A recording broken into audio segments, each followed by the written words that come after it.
Hi there friends, it's Cassie. Welcome back for another Trinity Stamps video. Today we're going to be playing with a cool new die set and also some fun stamps.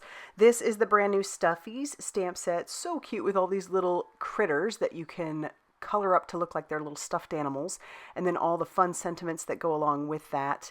And you of course don't have to use them as stuffed animals, but they're really fun in the die that I'm going to show you.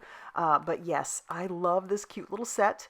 We're going to use it with the A2 window box card, but we're not going to turn it into a box card. I will show you a box card here in a second for what this die is intended for. But yes, you can make this into a window box card. And then I pair it up with the Gashapon machine. I'd never known that that's what that was called before, but it's actually like what we would typically call it, a claw machine. We are going to make a claw machine shaker card with the window box card.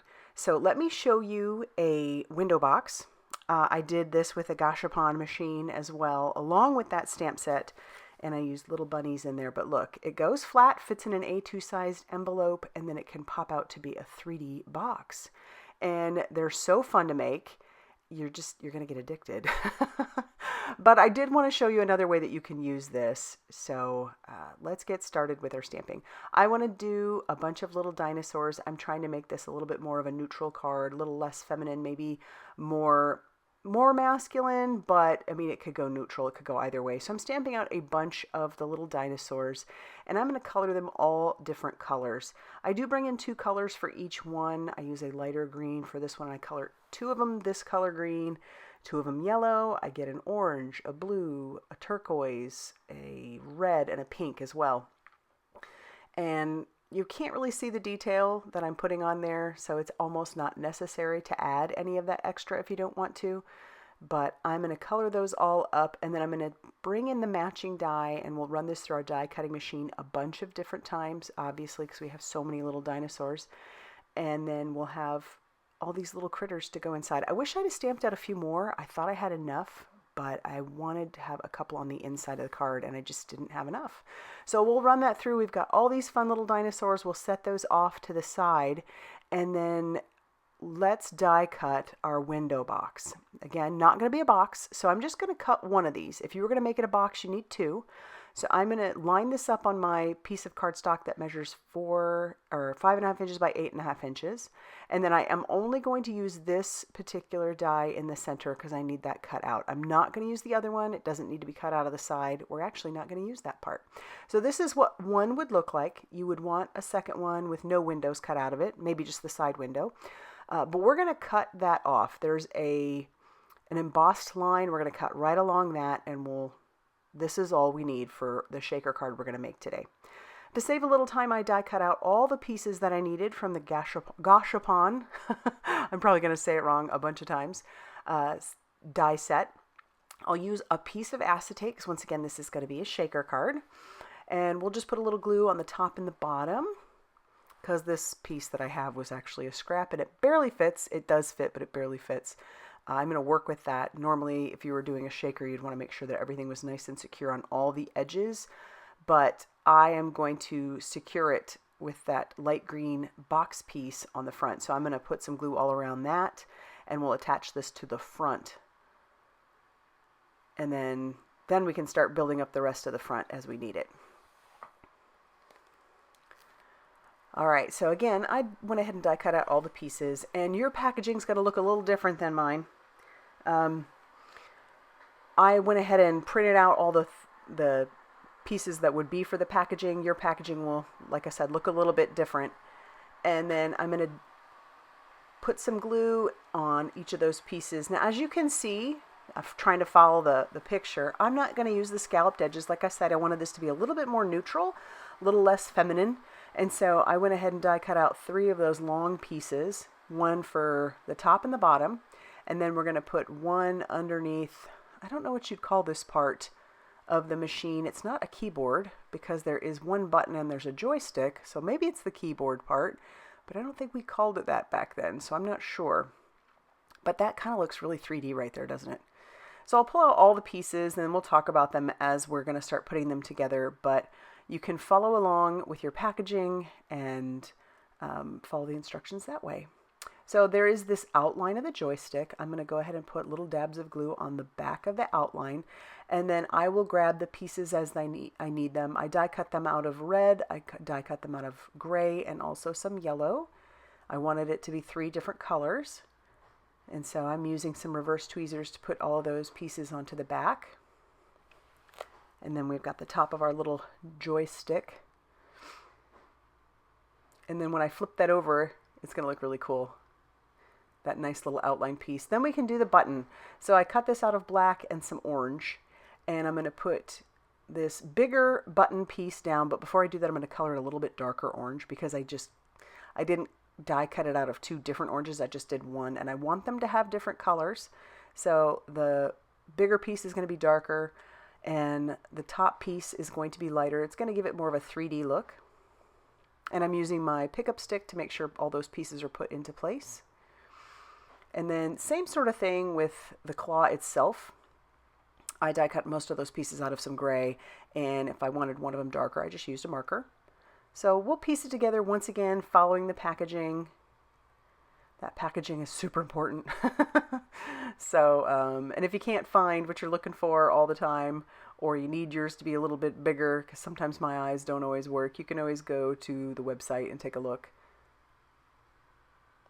But now we're putting the claw pieces on, so I'll put little dollops of glue on the claw. You can make it as open or as closed as you want it to be. And then there's a little dot for the center of the claw.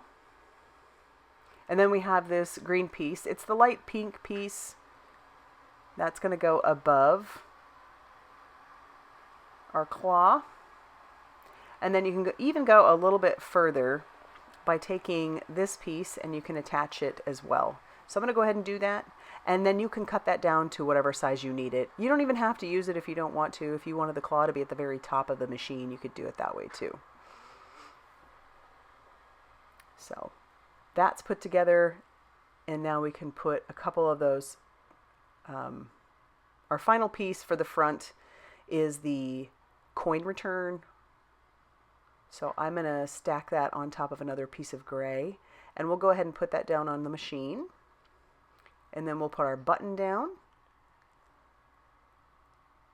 and then we can put our joystick down. Looking good. Starting to come together. I'm not going to put the opening for where the stuffy would come out yet. And the reason for that is because I want to add one of the little stuffies to it like he's coming out. So I'm going to wait. And now this part, do as I say, not as I do. I started putting dots of glue down thinking I could center those up just fine. I needed 9 dots. And the easier way to do this is to put a dot on each edge where you want one, because I have an odd number, right?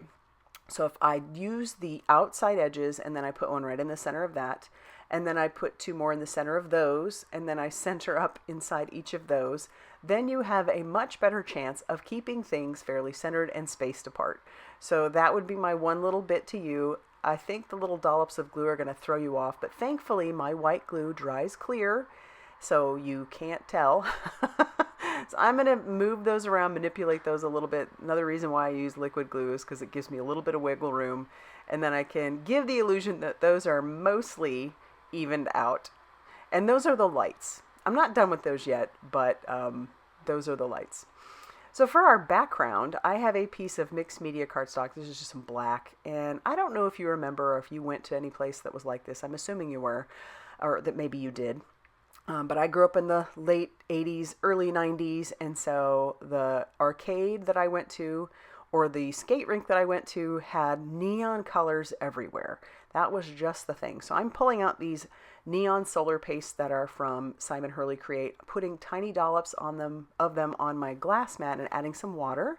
And then I can just kind of water that down a little bit and basically turn it into a watercolor. But it's going to be an opaque watercolor, as long as you don't add too much water.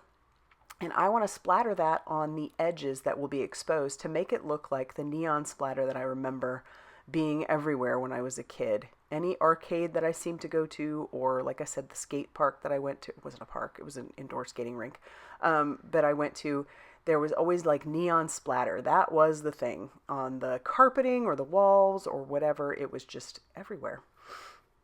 And so that's what I'm trying to go for here, because that Gashapon machine, we always had those at the arcade as well as at the skating rink. So you can't really see it a whole lot here on the camera, but I'm telling you, it looks really cool in person. That neon really stands out.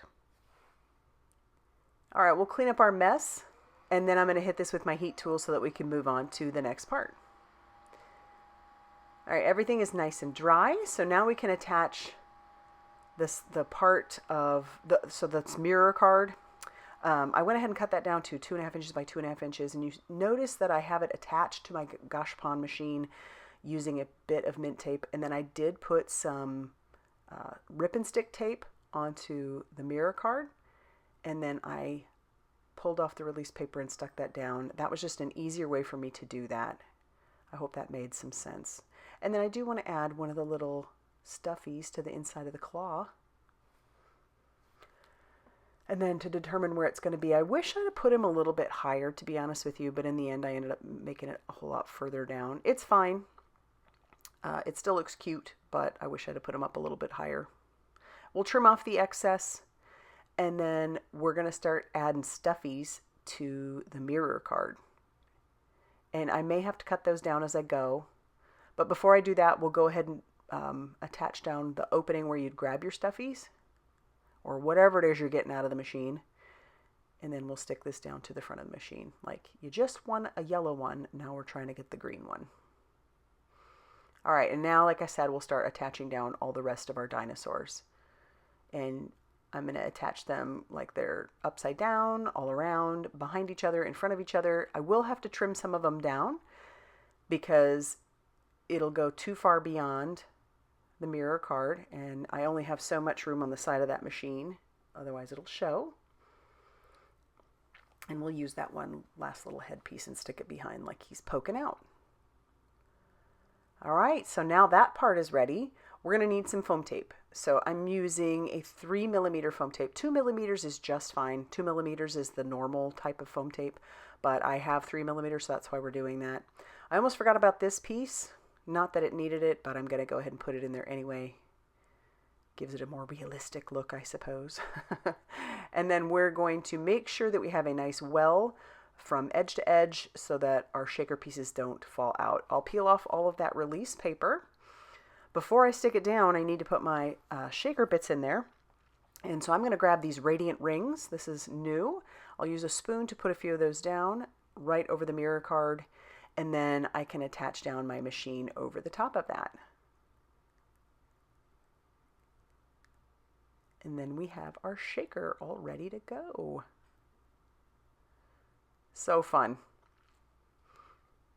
All right, next up, I'm going to attach my panel down to a card base. It's just an A2 size card base. It was 5.5 inches by 8.5 inches, scored at 4.25. And so then the next thing I want to do is think about my sentiment. So I'll stamp that out. I hope your day is stuffed with joy. This is going to be a birthday card. I didn't stamp on the inside yet. I may later. But as a last bit, of course, we're going to move on to embellishments. I'm going to put some of those radiant rings down on top of the lights to make them look a little bit shiny. And then finally, I'm going to add some of these little glitter stars in neon pink and yellow, and I'll have those linked down below as well, but I'm going to go a little bit crazy putting those everywhere because they're neon and I like them. All right, so that's going to finish off the card for today. I love how it is. It's kind of busy, but it's so fun and makes me feel very like it's retro and 80s and 90s, and it just makes me happy. So if you like it, please hit that like button. Definitely consider subscribing if you haven't already done so. And as always, I will see you very soon in another video. Bye, everybody.